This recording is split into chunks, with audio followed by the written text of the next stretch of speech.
menyebabkan kerugian pada hari kiamat.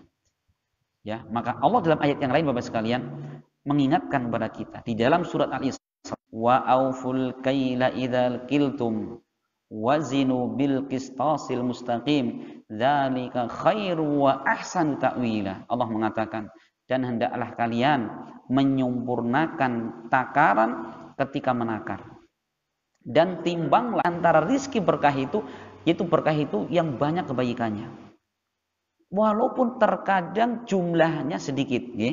Ada orang dagang mboten gede-gede, tapi jujur dalam nimbang. Ya, hasilnya mungkin sedinaming 50.000, 100.000, kadang 4 cukup Bapak sekalian. Bisa mencukupi kebutuhan anak, istri, keluarga. Anak bisa sekolah, anak bisa jajan, waktunya.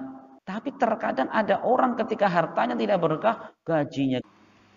Nah, maka Masya Allah Bapak sekalian, ya, ini seharusnya yang menjadi perhatian setiap muslim, bagaimana kita itu menyari rizki yang betul-betul halal. Maka Bapak tamu kita ini Masya Allah ulama luar biasa. Kata keluarganya, anu ulama sukuan tongan abeh. Iya juga ya, orang tahajud. Maka Imam Ahmad keesokan harinya nanya kepada Imam Syafi'i, mohon maaf ya Imam Syafi'i, apa begitu dikasih hidangan ditongakkan kabeh?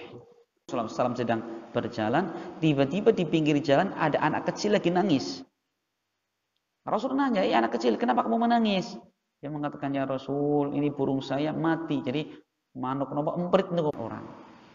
Nah, seorang yang mereka curang dalam menimbang, dalam menakar, itu termasuk orang-orang celaka. Yang kata para ulama, kita akan benarkan semua itu. Masya Allah sekalian. Beliau menjabat hanya 2 tahun 5 bulan. Enggak lama Pak. 2 tahun 5 bulan. Apa yang terjadi? Dengan izin Allah, di waktu itu tidak ada lagi orang miskin.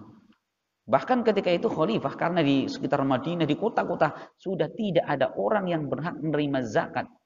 Akhirnya Pak, Umar bin Abdul Aziz mengirim utusan untuk datang ke daerah mana, Afrika. Ya, daerah yang termiskin di dunia. Untuk apa? Untuk mengantarkan zakat dan sedekah. Maka ketuk pintu, assalamualaikum, waalaikumsalam, mohon maaf Pak, ini ada titipan dari khalifah. Apa? Ini zakat. Oh, mohon maaf, alhamdulillah keluarga kami berkecukupan. Coba barangkali orang sebelah sana, datangi, diketuk pintunya, assalamualaikum, salam, mohon maaf Pak, ini ada titipan dari khalifah. Apa itu zakat? Oh, mohon maaf, kami tidak berhak. Sampai kemana-mana nggak ada orang miskin sama sekali. Akhirnya Pak, utusan bingung Pak. Akhirnya dia cari seorang budak, kemudian dibeli dan dimerdekakan. Dibeli dengan uang tadi. Pulang ke khalifah, mohon maaf ini ternyata di Afrika saja tidak ada orang miskin. Masya Allah, 2 tahun 5 bulan. Masya Allah, karena Bapak sekalian, subhanallah. Ya, yang menyebabkan Allah subhanahu wa ta'ala memberhentikan rizkinya. Allah tidak menurunkan hujan, tidak menurunkan berkah. Disebabkan apa? Karena banyaknya orang-orang yang curang ketika menimbang ataupun menakar. Ini hilangnya keberkahan, gitu ya, hilangnya kebaikan. Rizkinya banyak tapi tidak cukup.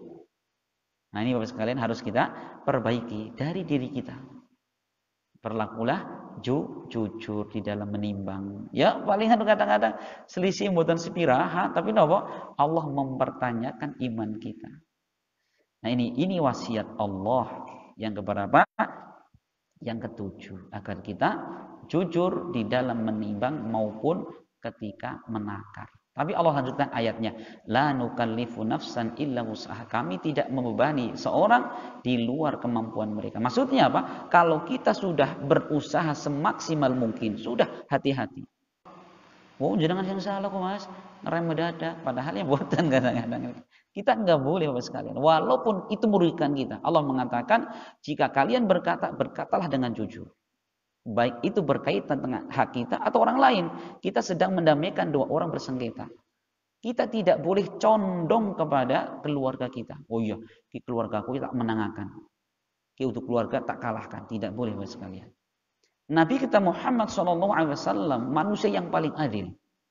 Beliau pernah mengatakan di hadapan kaum muslimin, wa aimullah lau kanat Fatimah binta Muhammad sarafat laqata'tu yadah.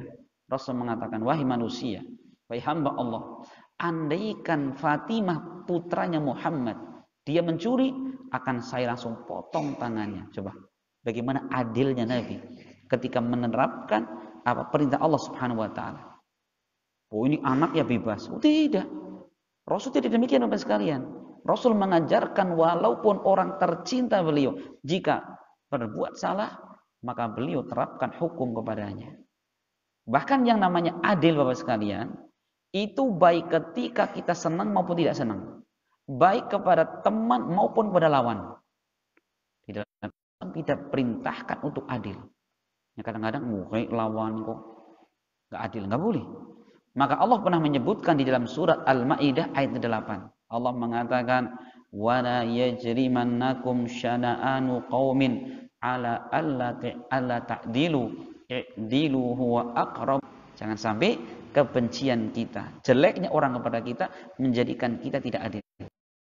Dilu kata Allah, berbuatlah adil karena keadilan itu lebih dekat kepada ketakwaan. Ini berat Bapak sekalian. Ya, musuh. Ini kancane dewek kayak musuh. Kadang-kadang Masya Allah, kita bagaimana caranya memenangkan teman kita, keliru Bapak sekalian. Kalau kita sampai kemudian kebencian kita kepada seorang menjadikan kita tidak adil. Itulah Rasulullah. Itulah Rasulullah. Maka dulu Bapak sekalian pernah suatu ketika sahabat Nabi yang bernama Mu'ad bin Jabal sholat subuh menjadi imam Bapak sekalian. Nah, bacaannya panjang sekali Pak. Sampai ada seorang makmum, dia seorang petani Pak. Mutu.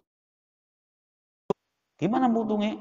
Akhirnya membatalkan diri dari jamaah, sholat sendirian. Melepaskan dari jamaah.